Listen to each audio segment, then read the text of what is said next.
My name is Daniel. I'm 35 years old, and until recently I believed I had a stable, predictable life. I lived with my wife, Elena, in a quiet neighborhood on the outskirts of the city. We weren't rich, but we weren't struggling either. I had a steady job as a project manager. She worked remotely as a designer, and from the outside everything looked like a typical calm marriage. Maybe too calm, maybe too quiet, but I didn't see the cracks until it was already too late. My attitude toward her didn't change suddenly. It shifted slowly, almost invisibly, the way sunlight fades before night. And all of it began with one small, seemingly harmless moment, one that I dismissed at first, even laughed at. A moment I should have paid attention to. A moment that, looking back, was the first signal that the woman I loved was drifting away from me. It all started 6 months ago. That morning I woke earlier than usual. Elena's laptop was open on the kitchen table, the screen glowing just enough to catch my eye. She never left her work open. She was meticulous, careful, almost obsessive about that. So I walked over, intending to close it.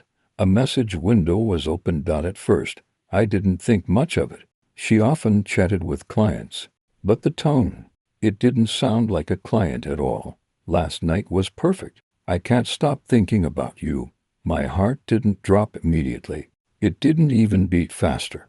Instead, it froze in this strange, numb disbelief. My brain tried to make excuses. Maybe it was a joke. Maybe it was part of some project I didn't understand. I stared at the message for a full minute before I noticed her reply. I feel the same. I didn't want it to end. My hands turned cold. My stomach twisted so painfully, I had to grab the back of a chair to stay upright. And yet even then, a part of me whispered, don't jump to conclusions. Don't read too far into it. Don't be the jealous husband who ruins everything over a misunderstanding. I closed the laptop quietly, as if any noise might shatter the fragile illusion that this wasn't real.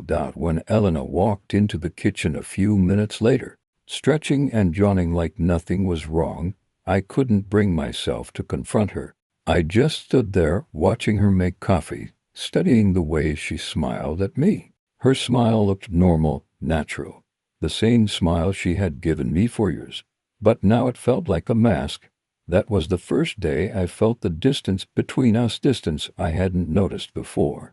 And from that day forward, everything she did changed meaning. When she left the house for meetings, I wondered if she was really working. When she received late-night messages, claiming it was urgent feedback, I wondered if it was in. When she turned her phone face down on the table, I wondered why. And every time she hugged me, every time she touched my shoulder, every time she said I love you, I wondered if those words were still meant only for me. But I said nothing. Not because I was afraid of the truth, though I was, but because I wanted to understand. I needed to see the full picture. I needed proof that what I glimpsed on the screen was real and not a moment taken out of context. The more I watched, the more everything pointed in one direction. She changed her routine. She dressed better when she went out. She laughed at messages she couldn't show me. She became lighter, happier, but not because of me. I tried to save the marriage before confronting her. I suggested we go out more. I cooked dinners. I bought her flowers, the same kind she used to love. But she just smiled politely, thanked me, and drifted off into her own world again. A world I could no longer enter. The moment that broke me happened 3 weeks after I found the message. We were sitting on the couch watching a show she used to love. She wasn't really watching, she kept glancing at her phone. I asked gently, trying to keep my voice steady, Elena, are you happy with me? She looked up, startled. What kind of question is that? I just want to know. I feel like something's changed. She stared at me for a moment too long. Then she smiled again, that same calm, practiced smile. Everything is fine, Daniel. You're overthinking as usual. It wasn't the words that shattered me. It was the way she reached for her phone immediately after saying them, as if the conversation was already over. That night, I couldn't sleep. I lay awake listening to her breathe beside me, wondering how long she had been slipping away while I stayed blind. I wondered if she had fallen out of love slowly or all at once. I wondered what I had missed, what I had done, what I hadn't done, but most of all, I wondered who he was. A week later, I got my answer. She thought she was being discreet when she stepped outside to take a call, but the sliding door didn't fully close. I wasn't trying to eavesdrop. I was heading to the kitchen when I heard her laugh, a soft, warm laugh I hadn't heard in months. I froze in place. "Yes, I miss you too," she whispered. "I can't wait to see you again." Silence. Then, "No, he doesn't suspect anything." I didn't hear the rest. My ears were ringing, my breath stuck somewhere in my chest. I walked back to the bedroom, sat down on the edge of the bed, and stared at the floor until she returned. When she came in, she kissed my cheek lightly and said she was going to shower. I watched her walk away without saying a word. That night, I understood something painful. She hadn't just cheated on me physically. She had emotionally left me long before I saw any messages. And by the next morning, my attitude toward her had changed completely. I wasn't angry yet. I wasn't ready for confrontation. I wasn't ready for revenge or decisions. I was simply empty. Empty in a way I'd never felt before. Empty in a way that told me the story of our marriage was no longer heading toward a patch-up, but toward something irreversible. And that was the beginning. The morning after I heard Elena whisper he doesn't suspect anything, something inside me shifted in a way I couldn't reverse. Before, I had been grasping at excuses, looking for explanations that would soften the truth. But now the truth was blunt, cold, and unavoidable. She wasn't just drifting away, she had already left me emotionally, and was hiding it behind a facade of routine kisses and polite smiles. Still, I didn't confront her. Not because I was afraid of her reaction, but because I needed to understand how deep the betrayal ran. And maybe quietly, stubbornly, because there was still a part of me that hoped she would come clean on her own. That day she acted normal, too normal. She laughed at breakfast, commented on the weather, told me she had a busy workday, all rehearsed, all hollow. And when she left the house, I watched from the window as she walked to her car with a spring in her step I hadn't seen directed at me in months. I sat down at the kitchen table and tried to think. My mind felt like a tangled drawer full of memories, suspicions, questions, resentments, hopes, all jamming against each other. I kept remembering the early years of our relationship, the nights we stayed up talking, her head on my chest, her smile when I came home from work. The way she'd rush to hug me as if the hours apart were unbearable. The way she would share everything, even the things that scared her. Back then, she trusted me, and I trusted her so completely, I never thought I'd need to question anything. When did that version of us disappear? When did we become strangers sleeping in the same bed? I spent hours that day walking around the house like a ghost. Every object suddenly felt unfamiliar. The framed wedding photos, the mugs we bought on a road trip, the vase she loved, even the blanket draped over the couch. Everything felt like props in a story that had already ended. Around noon, her laptop pinged with a notification. She had forgotten to close it again. This time, my hands didn't hesitate. The messages were still there. Not the old ones, new ones. "Can't wait for tonight." Finally, she had typed that 30 minutes earlier. A reply appeared moments later as I stared at the screen. "Me too. I want you alone this time." My jaw clenched so hard it hurt. My pulse drummed in my ears. My first instinct was to close the laptop and pretend I hadn't seen anything. But I forced myself to keep reading. Another message from him. "You said he'll be out?" She had responded. "Yes, he's working late. We're safe." My throat tightened. I wasn't even angry yet. Not fully. The anger was there, simmering under the surface, but it hadn't erupted. What hit me harder was the humiliation. She wasn't just cheating. She was planning it like a schedule in her calendar. Predictable, organized, clean, and she thought I was too clueless to notice. I stood up, gripping the edge of the table to steady myself. For a long moment, I considered confronting her as soon as she walked through the door. But something stopped me. I needed to see it through. Not because I wanted more pain, God knows I'd had enough, but because I needed clarity, proof, understanding. I needed to see what she had become, what we had become. So I waited. The hours dragged. I tried to work, but I couldn't focus on anything. My brain kept replaying her voice saying she missed someone else. I reheated coffee twice without drinking it. I stood by the window so long my legs hurt. At 6:40 p.m., Elena texted me, "Hey baby, you'll be home late, right?" She had never called me baby in months. It felt artificial now, like she was pulling a dusty word from a shelf to keep me compliant. I typed back, "Yes, finishing a big project." As soon as I sent the message, she wrote, "Okay. Don't worry about dinner. Love you 3." The heart made my stomach turn. I sat on the couch, staring at the message. The urge to scream, throw something, punch a wall, it all washed over me in one heavy wave. But I didn't move. My body felt locked. At 7:15 p.m., I saw her car pull into the driveway. She rushed inside, fixing her hair, humming. She didn't even notice me. She thought I was gone. I stayed silent. She changed clothes quickly, makeup, perfume, a dress I hadn't seen in years. One she used to wear on our dates. One she once said made her feel beautiful for me. Now she was wearing it for someone else. My hands shook as I watched her through the half-open door of the hallway.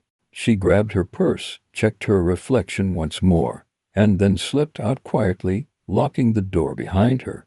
I didn't follow. Not yet. Instead, I sat down on the couch and let everything sink in. My wife, the woman I promised everything to, was out meeting another man. And she had lied about everything, from morning to night. I wasn't blind anymore. I wasn't naive. The truth was right in front of me, sharp as broken glass.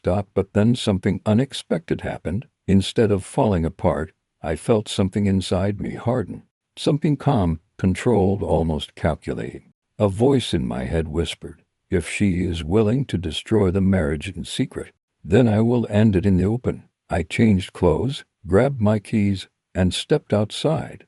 I knew exactly where she went. The messages mentioned the street name, the restaurant, the time. She was so confident I wouldn't notice that she didn't even try to hide the details. As I drove, emotions crashed into me: betrayal, confusion, sorrow, anger, numbness, all fighting for space. But the closer I got, the quieter everything inside me became. When I pulled up near the restaurant, I saw her car already there. I parked across the street, took a deep breath, and stepped out.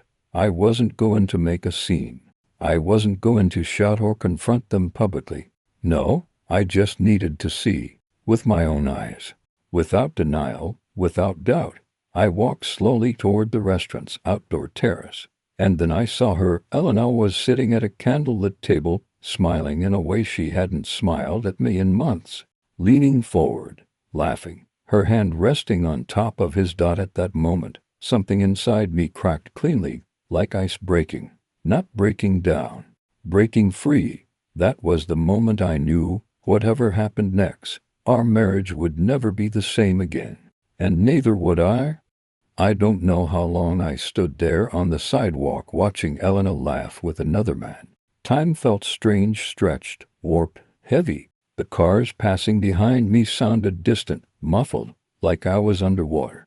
Everything narrowed to that small glowing terrace where my wife leaned forward with the kind of warmth she had denied me for months. She touched his wrist gently as she laughed, something she used to do to me. He leaned closer, whispered something. She blushed, and at that exact moment, the universe split into two halves, before and after. The man I had been, trusting, patient, hopeful, remained in the before. The man standing there on the sidewalk belonged to the after, and he didn't feel anything except a cold, steady certainty. I wasn't angry. Not then. Anger is chaotic, loud, explosive. What I felt was the opposite. Calm, focused, razor sharp. I stepped back into the shadows so neither of them would see me. I didn't want a dramatic confrontation, shouting, or public embarrassment. I wanted clarity. understanding, closure. For a moment, I debated walking straight in and sitting at their table silently, letting the truth speak for itself without a single word. But that would be too easy for her. She'd twist it into a misunderstanding, tears ready, excuses prepared. No, if she had the courage to betray me so thoroughly, then I would give her the truth in a way she couldn't dodge. After several minutes, I turned around and walked back to my car. I sat inside with my hands gripping the steering wheel, not starting the engine. My heart pounded dully, not from panic, but from exhaustion. I felt like I'd aged 5 years in a single night. I didn't drive home right away. Instead, I sat and replayed the past few months like a film in my head. The distance, the lies, the late nights, the coldness, the clues I'd ignored because I loved her so deeply. The real question wasn't asterisk why did she cheat? Asterisk it was asterisk when did she stop loving me? Asterisk, and worse, did she ever truly love me the way I loved her? I stayed parked for nearly an hour, watching couples walk by, laughing, holding hands. All those small moments that used to define Elena and me. Each one felt like a tiny cut. Finally, when the weight became too much to sit with, I drove home. The house was dark and silent when I walked in. Her perfume lingered faintly in the hallway, mocking me. I sat on the edge of the bed, staring at the space she had vacated hours earlier. A part of me hoped she'd come home quickly, that she'd feel guilty and leave early. She didn't. When the clock hit midnight, I heard the front door click. She moved lightly, quietly, like someone sneaking in after curfew. She was careful, too careful. Her heels tapped delicately on the floor, and she took them off immediately, walking barefoot toward the bedroom. I didn't speak as the door creaked open. She nearly jumped when she saw me sitting upright in the dim glow of the bedside lamp. Oh, she froze. "You're home early." I just looked at her. Her hair was slightly messy, her makeup smudged a bit at the corners. Her eyes held that glow that comes from attention. Attention I didn't give her because she never let me anymore. I didn't ask where she was. I didn't accuse her. I simply said, "Sit down." She hesitated. "Is everything okay?" "No, sit." My tone left no room for discussion. She sat at the edge of the bed on her side, clutching her purse like a shield. I took a breath, letting the calm settle over me. "Elena," I began. "I know." Her eyebrows twitched. "Know what?" "The messages. The whispers. Tonight." The room fell silent. She stared at me with a strange mixture of shock, shame, and something that hurt me more than anger ever could. Relief. Actual relief. As if she had been waiting for me to discover the truth so she wouldn't have to hide anymore. She looked down at her hands.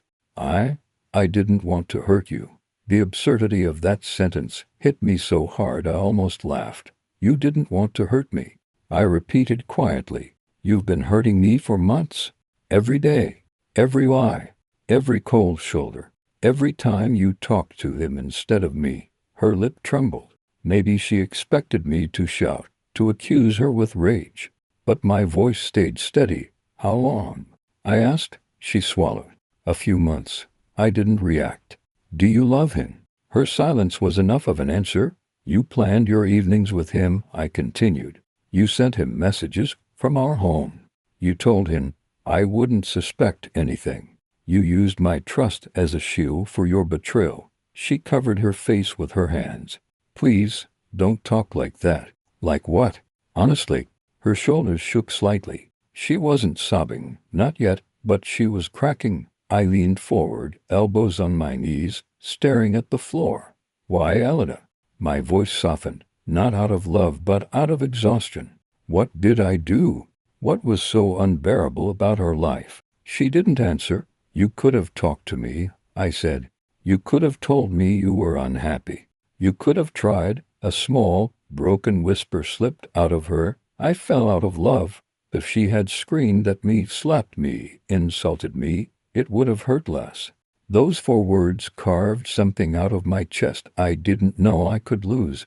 I nodded slowly, taking it in. "Do you love him?" I repeated. This time she answered with a tiny nod. It was quiet, soft, almost apologetic, but it destroyed everything. I stood up. She looked up at me, scared now. Really scared. What are you doing? She asked, rising slightly. Ending this before you destroy me entirely. Her voice broke. Wait, please. No, I said firmly. You had your chance. You chose someone else. And you didn't even respect me enough to end things before cheating. Tears finally ran down her cheeks. I never wanted it to happen like this. But it did happen like this, I replied. Because this is who you are now. She reached out to touch my arm. But I stepped back. That's over, I said quietly. The finality in my voice made her collapse onto the bed. I walked to the door, pausing only once. Tomorrow, I said, we talk about separation. Her breath hitched. Please, don't leave me tonight. I didn't even look back. You left me months ago. And then I walked out of the room, closing the door behind me. I didn't sleep that night. I didn't even lie down. I sat on the couch in the living room until dawn, staring at the faint pattern of the curtains as the street lights flickered through them. My mind was too loud and too empty at the same time. Every few minutes I heard a faint sob from the bedroom, muffled by the door she eventually closed. Each one hit me like a small hammer, but not enough to break me, just enough to remind me that all of this was real. The sunrise bled into the room, slowly painting everything a dull, grayish gold. It felt wrong that the world kept moving forward when mine had collapsed less than 12 hours ago. Around 6 in the morning, I finally stood up. My body felt stiff, hollow, mechanical. I moved like someone going through motions they'd rehearsed but never wanted to perform. I brewed coffee out of habit, not desire. The smell filled the kitchen the same way it had on hundreds of mornings before, except now it felt like an echo from a life that no longer existed. I didn't expect her to wake up so early, but around 7 the bedroom door creaked open. She stepped into the hallway like a person walking through the ruins of their own home. Her eyes were red and swollen. Her hair was messy. She looked smaller somehow, diminished. Can we talk? She asked quietly. We already did. I mean, properly. Her voice cracked. Please. I didn't answer at first. I poured myself a cup of coffee, then poured her one too. Not because I wanted to, but because I'd done it every morning for years, and muscle memory hadn't caught up to the truth yet. She sat at the table, wrapping her hands around the mug but not drinking. I sat across from her, feeling the weight of the final conversation we both knew was coming. She opened her mouth, closed it again, then finally whispered, I'm sorry. A simple apology, laughably small compared to the damage she caused. For what? I asked without emotion. For cheating. For lying. For letting someone else into your heart while I was still holding the door open for you. Her eyes filled with fresh tears. For all of it, she said. For hurting you. For not ending things before it got this far. For being a coward. For failing you. I stared at her. You didn't fail me, Elena. You failed us. Everything we built. Everything we dreamed of. I know, she whispered. I know I did. There was something haunting about seeing her like this, fragile, ashamed, stripped of the confidence she carried so effortlessly before. It didn't make me feel better. If anything, it cut deeper. This wasn't revenge. This wasn't satisfying. This was loss. Plain and simple. Why in? I asked after a long silence. She shook her head slowly. I don't know. It wasn't planned. He was just there. And things between us were cold. And I felt lonely, and I made the worst mistake of my life. It wasn't just one mistake, I said. It was months of choices. Her shoulders slumped. You're right. The kitchen felt too small for the both of us. Did you ever consider telling me the truth? I asked. Every day, she admitted. But every time I tried, I couldn't. I didn't want to see you look at me the way you're looking at me right now. And yet you let it go on. She looked down at her hands. I was selfish, extremely. A heavy silence lingered between us. What do you want now? I finally asked. Her voice trembled. I want to fix this. To fix us. I know I don't deserve another chance, but I want to try. I shook my head slowly. You don't fix something by smashing it and taping it back together, I said.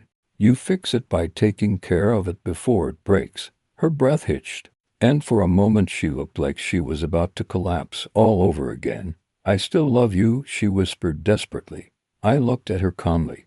I believe you do. But you also loved him. And you loved the thrill. And you loved the escape.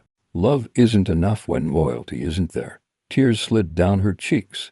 I'll cut him off, she pleaded. I'll block him, delete everything, change my number. I'll do anything. But you already did something, I replied. Something you can't undo. She covered her face with her hands and began sobbing quietly.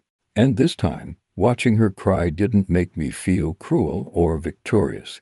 It made me feel tired. So painfully tired. After a few minutes, she managed to gather herself. What happens now? She whispered. We separate, I said plainly. We both need space. I need time. I need to get out of this house for a while. Her voice trembled. Are you leaving today? Yes. She inhaled sharply, like the words punched the air out of her lungs. Where will you go? A friend's place. Doesn't matter. She nodded slowly, wiping tears from her face. Can I at least help you pack? She asked in a tiny voice. No, I said gently. I need to do this alone. She looked devastated. Can we hug? Just once.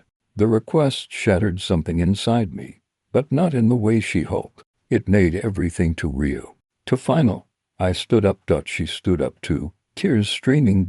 And for a moment, I almost stepped forward, almost gave her that last piece of comfort. But then I remembered her laughing with another man, the way she touched his wrist, the glow in her eyes that she no longer had for me. I can't, I said quietly. Not anymore. She broke down again, covering her mouth, as if trying to hold in the sound. I walked to the bedroom, grabbed a duffel bag, and began packing clothes. Simple things, essentials. My hands shook slightly as I folded my shirts, as I pulled my jacket from the wardrobe we once built together. The weight of leaving my own home felt surreal, wrong, but staying would have been worse. When I zipped the bag shut and walked into the hallway, she was sitting on the floor, knees pulled to her chest, sobbing silently. I paused, looked at her one last time. Elena, I said softly. She looked up with broken hope. I wish things had ended differently. Then I walked to the door, opened it, stepped outside, and let it close behind me. I didn't know how long I walked after leaving the apartment. Maybe an hour, maybe 3. The air was cold, the sky a flat winter gray, and every sound around me, cars, distant horns, footsteps, felt strangely muted, as if I were walking underwater. Shock does that. It dulls the world until only the pain remains sharp. I ended up at the small park a few blocks away, sitting on a bench facing an emptied basketball court.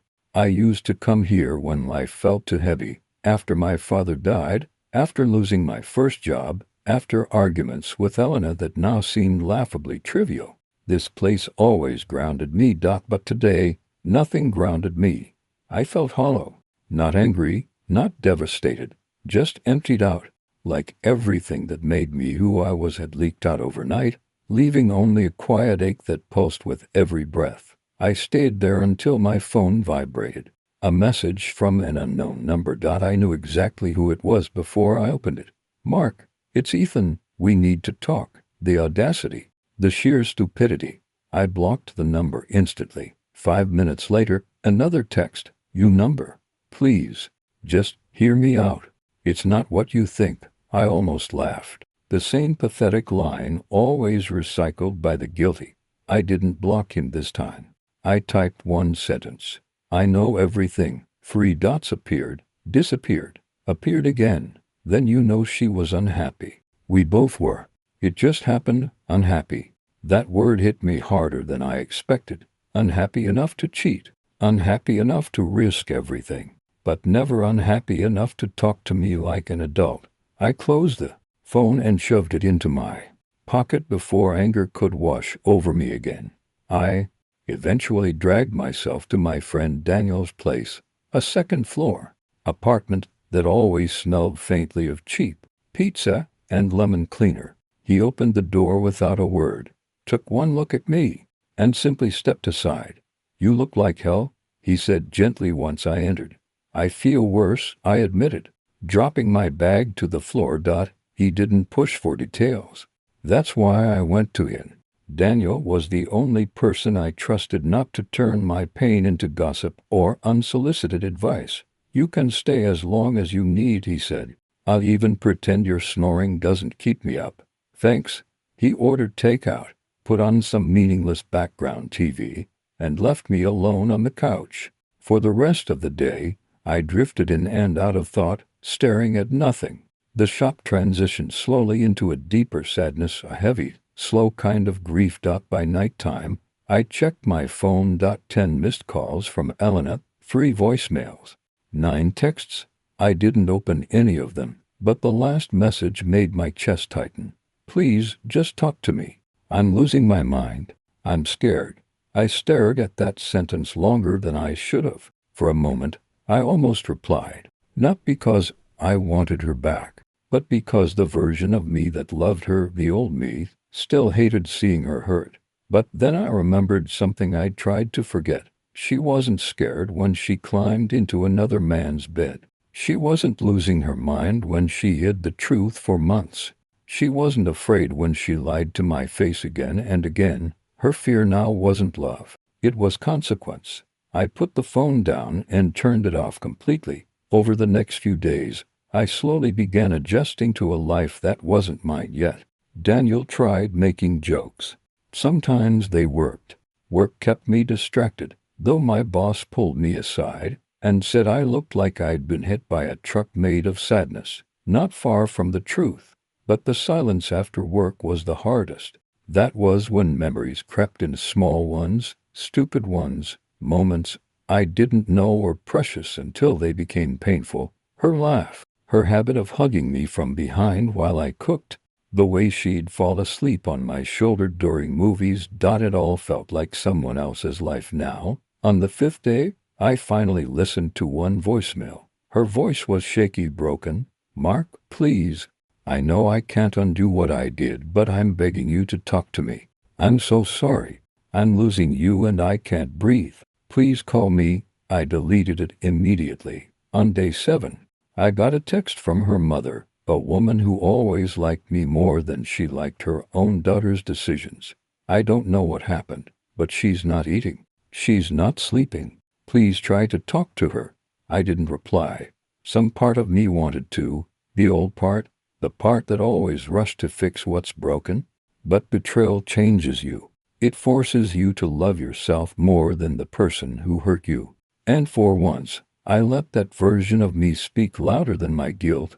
A week later, I finally agreed to meet Helena. We met in a quiet cafe near the river. When she walked in, I'd barely recognize her. She looked drained, exhausted, smaller. It shook something inside me, but not enough to break the new walls I'd built. She sat down slowly, her hands trembling. "Thank you for coming," I nodded. Not kindly, not coldly, just neutrally. "I don't even know where to begin," she whispered. "You don't have to," I said.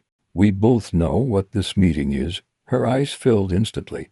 "Are you ending it?" "I ended it the moment I walked out that door," I replied calmly. "This is just the confirmation." She covered her mouth, tears flooding her eyes. "I know I ruined everything," she choked out. "But I can't imagine my life without you. You should have thought about that when you brought someone else into it." She cried harder. "I wish I could change what happened," she said. "I wish I could erase it. I wish I had been honest instead of destroying the only good thing in my life." I leaned back slightly. "Elena, listen to me," I said quietly. "I don't hate you. I don't want revenge. I don't want to ruin you. But I can't ever go back to being the man who trusted you. That version of me doesn't exist anymore." She swallowed hard. "So that's it. That's it." She stared at me for a long time, tears falling steadily. Then, quietly, "Goodbye, Mark. Goodbye." She left the cafe without looking back. I sat there for a while, letting the weight of the finality settle into me. It didn't feel triumphant. It didn't feel vengeful. It just felt right. For the first time since this began, I felt free, not healed, not whole, but free, and that was enough. I stepped outside into the cold air and realized something. Sometimes losing someone is the only way to find yourself again, and for the first time in weeks, I breathed deeply. It didn't hurt.